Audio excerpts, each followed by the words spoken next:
안녕하세요. 대나무에 사는 이야기입니다. 저번에 제가 처음 저희 유튜브 동영상을 올리고 나니까 많은 분들이 저한테 격려를 해주셨습니다. 그 격려해 주신 분들께 대단한 심심한 감사의 말씀을 드리고요. 그 많은 격려와 더불어 또 많은 분들이 걱정도 해주셨어요. 처음부터 무슨 정치 얘기를 하니까 너 어떻게 감당하려고 그러냐? 응? 너무 세게 나가는 거 아니냐? 뭐 이런 식으로 걱정을 해주시는 분들이 많았는데, 저도 정치 일부 부패한 정치인들을 보면 정치에 함열을 껴가지고 좀 정치에 무관심하기도 했었는데요.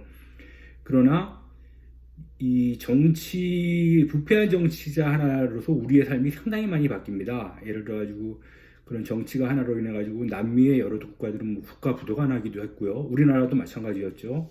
그 정치가 하나 때문에 국가부도 사태가 났었던 적도 있었고요. 뭐 최근에 무슨 코비드 19 대응하는 것도 보면 그 국가의 어떤 경제적이나 무슨 뭐 이런 역량과 상관없이 그 국가의 지도자가 어떻게 대처하느냐에 따라서 그 상당히 심각하게 되는 나라도 있고 비교적 잘 극복하는 나라도 있고 한 것 같습니다. 그러니까 지금 부패한 정치들 보면은 정치에 막 환멸을 느끼고 아예 짜증나고 뭐 이러는데, 그럴수록 우리는 더 관심을 갖고 해야 돼요. 아마 그런 부패한 정치가들은 그런 국민의 무관심을 더 노리는 걸 수도 있습니다. 그러니까 정치에 좀 관심을 가지시고 날카로운 눈으로 지켜봐야지 우리 사회가 좀 더 건강한 사회가 될 수 있을 것 같아요. 그래서 정치에 관심을 가질 수밖에 없는 상황입니다. 그리고 또 그 제철 과일이 맛있듯이 요새가 또 제일 핫한 시즌 아닙니까? 대선 앞두고. 그래서 정치 이야기를 할 수밖에 없었습니다. 오늘도 마찬가지로 정치 이야기를 또 한번 해볼 건데요. 저번에 국힘당을 한번 분석을 했으니까 이번에는 민주당을 한번 분석을 해봐야 되겠죠. 민주당을 한번 분석을 해보면 요즘 대통령 지지율은 한 40% 넘게 나와요. 41%, 45, 2, 3%까지 막 나오고 그러는데, 그와 반대로 뭐 정권 교체를 하자는 그런 여론은 50% 남짓 나오고, 민주당의 지지율은 한 30% 정도에 머물고 있습니다. 이게 왜 이럴까요? 오히려 임기 말이면 대통령이 레임덕에 와가지고 지지율이 많이 빠져야 되는데, 대통령은 40% 이상으로 아주 견고한 데 반해서 민주당은 뭐 30% 정도밖에 안 되니까 왜 이렇게 되는지 그 한번 이유를 제가 제 나름대로 한번 분석을 해보았습니다. 먼저 이 민주당을 분석하기 전에 제가 학교 다니면서 그리고 직장 생활하면서 한번 제가 직접 경험했던 이야기를 한번 드리려고 해요. 이 이야기를 드리는 이유는 이 이야기를 들으시면 지금 민주당이 어떤 문제점을 가지고 있는지 아마 이해가 더 빠르실 거라고 생각이 듭니다. 먼저는 제가 중학교 2학년 때 경험한 일인데요. 학교 다닐 때 저희가 이제 학교 전 대청소하는 날이 있었어요. 이렇게 뭐 반별로 구역을 정해가지고 뭐 1반은 어디부터 어디까지, 뭐 2반은 무슨 뭐 동쪽 담벼락부터 뭐 어디 화장실 있는 데까지 뭐 이렇게 해서 이제 정해가지고 이제 무슨 쓰레기 같은 것도 줍고 뭐 이런 행사를 이제 했는데, 그때 이제 제가 2반이었는데 그 3반 애들이 쓰레기를 이렇게 봉지에 담아가지고 쓰레기통에다 버려야 되는데, 그걸 그렇게 하지 않고 그냥 빗자루를 계속 낙엽 같은 거를 우리 반 있는 구역 쪽으로 막 이렇게 넘겨보내는 거예요. 그러니까 저희들은 뭐 화가 나죠. 다 치워놓으니까 또 옆반 애들이 그냥 이쪽에다 남겨놓고 그래가지고 막 그런 일이 되풀이되니까 저희 반에 누군가가 옆반에다 대고 이제 욕설을 한번 큰 소리로 했어요. 야, 이 엑스들아, 너희 그 버리지 않고 왜 자꾸만 우리 반으로 넘겨보내냐. 그러니까 이제 그쪽 반에서도 대응이 왔죠. 왜 욕하냐고. 그래가지고 그쪽 반장이 와가지고 우리 반장한테 막 따집니다. 너희 반 누가 왜 우리한테 욕을 하냐. 그러니까 우리 반장도 얘기를 하죠. 너희가 쓰레기를 버리지 않고 자꾸만 우리 반 쪽으로 오니까 욕한 거 아니냐. 너희 그렇게 하지 말아라. 뭐 그러니까 이제, 그러니까 또 이제 그쪽 반에선 그쪽 반 싸움짱이 막 나와서 그냥 막 겁을 주고 막 이래요. 그러니까 또 우리 반 또 싸움짱이 또 나와가지고 막 걔를 막아주고 막 이런 상황이 좀 벌어졌습니다.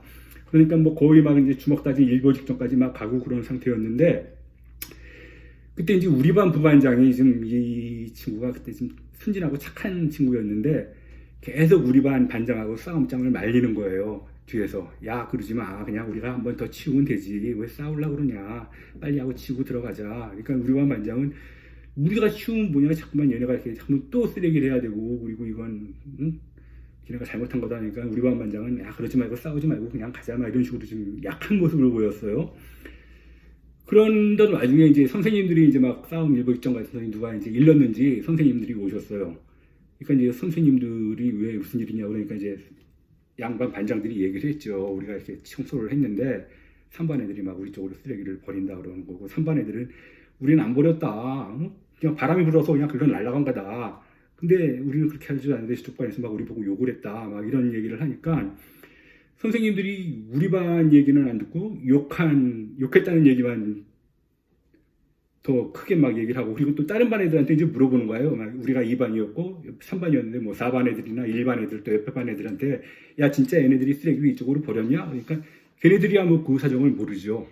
근데 걔네들이 누군가 그건 잘 모르겠는데 욕하는 소리는 들었습니다. 막 이러니까 선생님들이 3반 애들을 욕을 하지 않고 그냥 3반 담임 선생님이 우리 반 애들 왜 욕했냐고 막 야단을 치고 또 우리 담임 선생님도 거기서 뭐 같이 옆반 담임 선생님하고 같이 그냥 막 싸워줘야 되는데 그러질 않고 그냥 우리 반 애들만 혼내키는 거예요. 왜 욕을 했냐고 그냥 니네가 한 번 더 하면 되지 막 이런 식으로 얘기를 하다 보니까 그렇게 돼가지고 어떻게 뭐 약간 그게 이제 전교에 소문도 나고 막 그냥 우리가 좀 많이 손해를 보고 이제 막 청소를 더 많이 하게 된 거죠. 그렇게 됐는데 그 일이 있고 난 다음부터는 저희는 학교에서 이제 호구반, 찌질이반, 뭐 헐랭이반 뭐 이런 식으로 이제 좀 안 좋은 소문이 좀 퍼졌습니다. 근데 그게 그렇게 안 좋은 소문이 퍼지니까 그게 1년 동안 계속 갔어요. 제가 2학년 마칠 때까지 우리 반은 호구반이라고 1년 동안 계속 가면서 다른 거에도 막 우리 반이 좀 많이 손해를 보는 게 생겼습니다. 그 얘가 이제 체육대회를 하는데 그러니까 뭐 우리가 이제 좀 만만하게 보였는지 심판이 좀 공정하게 하지 않았던 것 같아요. 제가 보기에는 좀 우리한테 좀 억울한 판정도 많이 내리고 그러다 보니까 저희가 게임에서 졌습니다. 더군다나 어떻게 준결승전에서인가는 그 우리하고 싸웠던 그 3반하고 또 어떻게 맞닥뜨려가지고 막 하는데 심판이 지금 부쪽 선생님은 막 그냥 이상한 판정이 나오면 막 그냥 다혈질이 돼가지고 막 항의를 하는데 우리 당의 선생님은 그냥 막 말리기만 하고 웃고만 계시고 그러니까 심판이 아무튼 좀 불공정하게 봐가지고 저희가 게임을 졌어요. 그러다 보니까 저희 반 반장이나 뭐 저희 반 뭐 싸움장 뭐 몇몇 애들은 상당히 지금 자존심도 많이 상했고 명예가 많이 떨어졌죠. 그렇지만 이제 한 2주, 3주 후인가 이제 다시 그 반하고 이제 축구 대결을 갔습니다. 뭐 그때 뭐 이렇게 5,000원 빵 뭐 이렇게 해가지고 애들이 뭐 500원씩 모아가지고 그 반하고 다시 축구를 해가지고 이겨가지고 그나마 좀 떨어진 자존심이나 명예를 좀 회복했던 그런 기억이 있었습니다. 중학교 때. 그리고 또 하나 이제 제가 경험했던 거는 이제 제가 직장 생활을 할 때인데 제가 다니던 직장이 이제 그 아파트를 짓는 회사였거든요. 근데 이게 발주처이자 감독도 같이 대행하는 회사였습니다. 근데 그 당시에 이제 감독이라는 직책이 굉장히 권한이 많았던 거거든요. 그 공사에 관해서 어떤 공사한 거를 품질 검사를 하면서 잘못됐을 거면은 부수고 막 다시 하게끔 할 수도 있는 권한도 있고, 그다음에 공사 대금을 뭐 어디까지 내가 줄 건지도 결정해 줄 수 있는 그런 권한도 있고, 아무튼 그 굉장히 좀 예리한 검을 하나 이제 들고 있었던 저 칼을 휘두를 수 있는. 근데 그런 감독을 한다 보면은 그 감독이라는 권한을 가진 그 칼을 제대로 쓰는 감독이 있는가 하면 어떤 감독은 그걸 벌목도로 그냥 쓰는 감독도 있고, 어떤 감독은 뭐 과도나 연필 깎는 칼로 쓰는 사람이 있어요. 이게 이제 보면은 어떤 얘기냐면은 공사가 이제 초기에 공사가 처음 시작되고 얼마 안 되면은 그 시공사하고 감독하고 이게 묘한 뭐라 그럴까요? 서로 간을 건다 그럴까요? 긴장 관계가 조금 흘러요. 그래가지고 이제 시공사들이 이렇게 살살 잽을 날리면 거기서 감독이 맞아주는 감독은 그냥 계속 공사 끝날 때까지 그냥 맞아주는 거가 감독이 되는 거고, 시공사가 잽을 날릴 때 그냥 강력하게 그냥 훅을 친다든지 뭐 어퍼컷을 친다든지 그냥 스트레이트를 해가지고 걔네가 한 거보다 그냥 10배, 20배로 갚아버리면 다음부터는 걔네가 그러지 못하죠. 그러니까 저 같은 경우는 이제 어떤 일이 있었냐면은 공사를 시작한 지 한 두 달 정도 지났나? 시공사가 이제 공사를 이렇게 해놔가지고 이제 저한테 검사해달라고, 감독이니까 검사해달라고 요청이 왔어요. 근데 나가서 보니까 이게 합격을 주기는 약간 껄쩍지근하고, 그렇다고 또 불합격하자니까 이것도 좀 그런 것 같고, 막 이런 상황을 만들어 놨어요. 근데 거기서 감독이 합격이라고 얘기를 해주는 감독은 공사가 얘네들이 이제 그러면 감독을 어떻게 생각할까요? 와, 고맙다. 우리 감독은 참 마음도 좋고, 이렇게 생각할까요? 속으로, 아이고, 웬만한 감독이네. 이렇게 생각할 겁니다. 거기서 바로, 이거 합격 안 돼. 다 부수고 다시 시공해. 뭐 이런 식으로 강하게 나가야지. 그다음부터 얘네들이 이런 짓을 안 하거든요. 그런 짓 또 해서 또 그러면 결국 지네만 손해잖아요. 공사했던 거 다시 부수고 또 하려면 그만큼 자재비, 인건비 나가는 건데. 근데 아무튼 그런 애매모호한 시공을 해가지고 제가 그걸 하지 말라고 그랬어요. 공사 중지하고 이거 부수고 다시 시공해 하니까 얘네가 그 말을 안 들어요. 그러면서 계속 그걸 부수지 않고 계속 있는 겁니까? 그래서 나는 뭐 아직 공사 초기니까 그걸 놔뒀죠. 근데 그러고 나서 이제 기성이라고 이제 지네가 공사한 것만큼 이제 공사대금을 달라고 신청을 하는데 그거 내가 이제 공사하지 말라고 했던 거를 포함시켜가지고 공사대금을 신청을 했어요. 그래서 이건 안 된다. 내가 하지 말라고 그랬는데 다시 재시공하라고 그랬는데 왜 너 여기다 포함시켰어? 이건 내가 돈 못 줘. 해가지고 이제 반려 다시 만들어 오라고 시켰습니다. 그러다 보니까 걔네가 이제 그걸 다시 만드는 과정에서 뭐 이제 걔네들도 이제 나름대로의 그 회사 차원에서 이제 로비가 들어오는 거죠. 뭐 어느 날은 갑자기 그쪽 회사의 그 임원이 한번 우리 현장 사무소에 오더니 왜 이게 우리 현장 수장 얘기 들으니까 아니 공사비 이거 난 거를 뺐는데 왜 뺐느냐. 그래서 우리가 사정 얘기를 했죠. 이렇게 해서 니네가 불시공을 해가지고 이건 다시 시공하라고 그랬다. 그러니까 이건 주지 못한다. 그러니까 이런저런 얘기를 많이 합니다. 그러지 마시고 우리가 다시 시공할 테니까 이번에는 그냥 이 공사지금 신청한 거 주시죠. 왜냐하면 우리가 이거 요새 뭐 어음도 받아야 되는데 이거 안 받으면 뭐 부도가 납니다. 뭐 밀린 뭐 인건비가 밀려가지고 큰일 납니다. 뭐 이런 식으로 해요. 근데 그건 지네 사정이죠. 그렇게 급했으면 빨리빨리 재시공을 했었어야죠. 그래가지고 결국 그거를 안 줬어요. 그래서 안 된다고 얘기를 했어요. 그러니까 이제 또 뭐 언론대다가 또 이게 제보를 해요. 언론이 이제 무슨 큰 언론도 아니고 제가 그때 일했던 데가 이제 분당 사업단이라고 있었는데 그 당시만 해도 이제 분당 한참 개발할 때니까 그 성남 지역에 조그만 지역 신문들이 있어요. 그게 무슨 뭐 교차로니 뭐 벼룩신문 뭐 그 정도급 되는 그냥 뭐 돈 받고 파는 게 아니라 그냥 무가지로 나오면서 이렇게 광고 수입으로 먹고 사는 뭐 그런 조그만 지역 신문에다가 그걸 내면 그런 신문도 기자라고 또 한번 찾아옵니다. 뭐 그러면서 뭐 다른 걸로 이제 거는 거죠. 무슨 현장에서 만약에 뭐 먼지가 많이 나고 소음이 나가지고 뭐 민원이 많이 심한데 막 이런 걸 이제 뭐 복잡하게 구는 거예요. 저희한테. 뭐 그런 것도 있으면서 또 한편으로는 그쪽 회사에 무슨 뭐 법무 담당이 뭐 이제 어떻게 아는 사람 뭐 동원했는지 한 번은 검찰 쪽에서 이제 한번 전화가 왔어요. 검찰에 있는 그 뭐 검사가 직접 한 건 아니고 그 검찰에 있는 뭐 사무 보는 그 밑에 있는 사람이 있을 거니까 뭐 경찰 수사관일 수도 있고 그분이 우리 사업단장한테 전화를 해가지고 우리 본부에 무슨 뭐 최 감독이라는 사람이 이렇게 갑질을 한다. 그것이 공사했는데 대금도 안 주고 갑질을 한다. 뭐 이런 식으로 투서가 들어온 거예요. 그러다 보니까 이제 우리 단장이 이제 저하고 저희 과장을 불렀죠. 그러니까 뭐 이러이러한 얘기가 뭐 검찰에서 갑자기 전화가 가지고 하는데 무슨 얘기냐 하니까 저희가 이제 사정 얘기를 했죠. 이렇게 해가지고 공사가 품질에 좀 미치지 못해가지고 다시 재개공하라고 명령을 했는데 얘네들이 공사대금을 청구해서 우리가 못 준다고 얘기를 했다. 뭐 그런 거니까 거기서 단장이 저희한테 이제 하는 얘기가 박 과장하고 최 감독은 뒷일 생각하지 말고 내가 그 검찰 이런 내가 다 막아줄 테니까 제대로 해. 걔네들한테 본때 좀 보여. 뭐 이런 식으로 말씀을 해줘서 상당히 고마웠던 적이 있는데 이런 식으로 만약에 거기서 단장이 만약에 굴복해가지고 야 그거 웬만하면 그냥 봐줘. 뭐 그거 가지고 그래. 뭐 아주 응? 그러면은 우리 사업단 전체가 완전히 호구가 되는 거죠. 그 시공자들한테. 그리고 그 감독도 물론 거기서 이제 또 내가 공사 중지하지 말라고 그러고 묵인해 줬으면 감독도 호구가 되는 거고요. 만만하게 볼 거 아닙니까? 그러면 그다음부터는 계속 끌려가는 거예요. 또 그런 일이 벌어지면 그때도 봐줬으면서 뭐 이거 왜 그러냐고 뭐 그리고 또 그때도 하면은 뭐 언론 통하고 뭐 이렇게 뭐 검찰에다가 뭐 어디 백 들어오고 막 이런 것도 할 거 아닙니까? 근데 아무튼 거기서는 저도 그랬고 아무튼 저희 사업단장님이 딱 막아줘가지고 그렇게 나가니까 그다음부터는 뭐 검찰 전화가 안 와요. 저희가 뭐 비리를 저지르는 것도 아니고, 그러니까 뭐 단장님도 물어보시더라고요. 사업단장님이 저희한테 그런 얘기다 니까 너희 뭐 얘네들한테 무슨 뭐 향응이나 무슨 접대받은 일 있냐? 그러니까 아예 없다고 하니까 알았어. 그러면 내가 다 이건 막아줄 테니까 너희는 하라고 그래가지고 했던 그런 기억이 나거든요. 그러니까 이런 거 하나하나가 참 말주차인데 만만히 보면 안 되는 거예요. 제가 왜 이런 말씀을 드렸냐면은 이런 제 학교 다닐 때의 그 기억과 직장 생활할 때의 기억을 가만히 보니까 요새 민주당이 꼭 이런 꼴인 것 같아요. 지금 어떻게 보면 오고 잡혔다고 그럴까요? 그게 뭐 검찰한테 오고 잡혔을 수도 있고 뭐 언론한테도 그렇고 야당한테도 그렇고 좀 호구를 잡힌 게 아닌가 만만하게 보는 거죠, 다들. 제가 왜 이런 생각을 했냐면 2019년에 이제 그 조국 전 장관으로 지명이 되죠.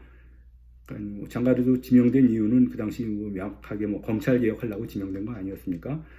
그러니까 뭐 장관으로 지명되고 뭐 인사청문회 하기도 전부터 벌써 그냥 검찰에서 막 난리를 피웠죠. 오면 안 된다, 조국 오면 안 된다, 뭐 그러면서 그 당시 이제 검찰총장이 윤석열 씨였는데 뭐 이제 수사 뭐 털기 시작하는 거죠. 뭐 부인 털고 조국 털고 뭐 딸 털고 막 그리고 뭐 인사청문회 하는 날 소환하고 조사도 없이 그냥 바로 영장 때려가지고 정영심 교수는 구속을 하고 뭐 이런 식으로 그냥 막 대대적으로 조사를 해가지고 결국 조국 장관이 사임을 하게 되잖아요. 그 당시에도 보면은 이렇게 조국 장관을 혼자서 이렇게 검찰 개혁을 하려고 나는 고군분투하고 있는데 민주당에 있는 몇몇 사람들은 야 조국 너 뭐 구린 게 있는 거 아니야? 너 뭐 딸 뭐 이렇게 표창장 받고 뭐 그랬으면은 너 사임해야지 뭐 막 이런 식으로 내부 총질을 하는 사람들이 몇 명 있었어요. 결국 그러다 보니까 이제 조국 장관은 뭐 자기 하나 때문에 그 민주정이 도덕성이 전부 다 또 훼손되는 것도 좀 미안했고 가족도 그랬고 그러다 보니까 이제 사임을 했죠. 그러다 보니까 그러고 나서 이제 총선이 있었죠. 2020년에. 근데 많은 국민들이 그 민주당한테 180석의 그냥 의원을 몰아줬어요. 아주 압승을 거둔 거죠. 왜 그렇게 몰아줬는지 생각하면 조국 장관청이 이렇게 아주 같지 않은 이유로 이렇게 그냥 막 순환을 당하고 부인은 구속까지 되고 막 이랬는데 너희 180석 우리가 줄 테니까 제대로 해라. 검찰 개혁 제대로 하고 언론 개혁 제대로 하고 뭐 하라고 이렇게 의석을 밀어준 거 아닙니까? 근데 민주당이 이렇게 큰 180석이면은 개헌 빼고는 다 할 수 있습니다. 법률 같은 거 다 만들 수 있고요. 검찰개혁법, 언론개혁법 다 만들 수 있고 하다못해 윤석열 검찰총장을 탄핵할 수도 있었어요. 물론 이제 뭐 정치적인 부담은 많이 되겠죠. 근데 결국 그거 못해가지고 지금 이렇게 키워줘가지고 윤석열이 대통령 후보까지 온 건데 어떻게 그렇게 큰 권력을 쥐어줬음에도 불구하고 제대로 못했죠. 민주당이. 그리고 나서 그 조국 장관 후임으로 이제 추미애 장관이 와가지고 또 검찰 개혁을 하려고 그 윤석열 전 총장하고 엄청 막 각을 세웠죠. 뭐 직무 정지 뭐 이런 것도 막 시키고 뭐 감찰 들어가지고 직무 정지도 시키고 뭐 해가지고 또 그랬는데 그렇게 추미애 장관도 열심히 그냥 검찰을 상대로 고군분투하고 있을 때 뭐 언론이나 야당은 계속 이제 회방을 놓은 거고 거기서 추미애 장관한테. 근데 뭐 언론이나 야당은 그렇다 쳐요. 근데 민주당 내에서도 그런 추미애 장관을 막 응원해주고 지원을 해줘야 되는데 뭐 수수방관하고 있거나 강건로 불공명하듯이 그냥 내일 아닌 듯이 그냥 그렇게 하는 사람들도 있었고 더 나쁜 사람들은 거기에다가 무슨 뭐 또 괜히 추미애 장관을 막 헐뜯는 사람들도 생겨요. 뭐 시끄럽고 우아하지 않다는 둥, 뭐 장관이 품위를 지켜라는 둥, 뭐 이런 식으로 막 하다 보니까 뭐 내부적으로 이렇게 그냥 다른 사람한테 결국 이제 호구가 잡힌 거죠. 언론한테도 그렇고 검찰한테도 그렇고. 그러니까 민주당 내에서도 그런 사람이 막 생기니까 얼마나 만만히 보겠습니까? 아 이것들 뭐 의석수만 180석 있지만 이거 완전히 호구네, 만만하네. 제대로 그냥 처음에는 얼마나 긴장을 했습니까? 민주당에서 180석 가지고 있으니까 뭐 이건 뭐 큰일 날 것처럼 이제 뭐 개헌도 뭐 되고 뭐 그냥 완전히 독재. 대통령도 그렇고 의회 권력까지 이제 180석을 얻었으니까 뭐 독재가 될 것처럼 엄청 걱정을 했는데 막상 열어보니까 뭐 이렇게 내부 총질하는 사람들도 있고 그냥 지리멸멸하고 막 이러니까 별로 다 같이 그냥 단결을 해가지고 그런 언론, 검찰, 야당에 대항해서 싸워도 지금 시원찮을 판에 내부에서 이렇게 그냥 내부 총질하는 사람이 생기니까 민주당이 완전히 호구가 잡힌 거죠. 그러다 보니까 지금도 제대로 그냥 호구가 잡혀가지고 제대로 그냥 개혁은 개혁대로 안 되고 지금 뭐 대통령 선거에 임해서도 국민들은 많이 이제 불신을 하는 거죠. 민주당 뭐 저것들 응? 잘하라고 의석 몰아줬더니 지금 뭐 제대로 하지도 못하고 아주 좀 국민들도 그냥 우습게 보게 된 것처럼 제가 보기에는 그렇게 된 것처럼 보입니다. 그러니까 이제 국민들도 등을 돌리게 된 거죠. 그래서 아무튼 제가 민주당을 보니까 좀 많이 답답한데 이 민주당을 보면은 제가 해주고 싶은 말이 있어요. 딱 두 가지 얘기를 해주고 싶으면 먼저 이제 민주당 내에서 이렇게 전에 이제 조국 장관이나 추미애 장관을 향해서 막 내부 총질하고 막 비난을 하던 민주당 내에 있는 사람들이 비난을 했던 사람들한테 해주고 싶은 말은 옛날에 타짜라는 영화에서 조승우 배우가 했던 얘기가 있어요. 후달리냐? 그럼 뒤지시든가. 이런 말을 좀 해주고 싶어요. 뭐가 그렇게 뒤에 캥기는 게 많으면 그렇게 국민들이 성원을 뒤에 밀어줬는데 제대로 국회의원이라는 권력을 가지고 장관이라는 권력을 가지고 왜 그렇게 제대로 못하는지. 뭐 추미애 장관 이후 지금 박범계 장관은 뭐 하고 있는 거예요? 아무것도 안 하고 그냥 구경만 하고 있고 다른 의원들도 마찬가지고 일부 몇몇 의원은 열심히 해요. 진짜 열심히 하는데 몇몇 의원들은 차라리 가만히나 있지 뒤에서 그냥 그 열심히 하는 사람들 욕이나 하고 앉아있고 그러니 그게 되겠습니까? 그러니 제가 그분들한테 드리는 말씀 후달립니까? 그럼 뒤지시든가. 그리고 민주당 전체에 있는 사람들한테 해주고 싶은 얘기는 김어준 씨가 옛날에 이런 얘기 자주 하잖아요. 김어준 씨. 쫄지 마 씨바. 쫄지 마십시오. 뒤에 국민이 있습니다. 국민이 그렇게 열화 같은 성원으로 180석의 의원을 몰아줬으면 그렇다고 무슨 뭐 막 그냥 휘둘러가지고 뭐 전행을 휘둘러가지고 말도 안 되는 개혁을 하라는 얘기가 아닙니다. 옳다고 믿고 나가는 옳다고 생각한 일들 검찰개혁, 언론개혁 국민이 원하는 대로 민주적으로 정의롭게 쫄지 말고 제대로 해달라는 얘기입니다. 부탁입니다. 고맙습니다.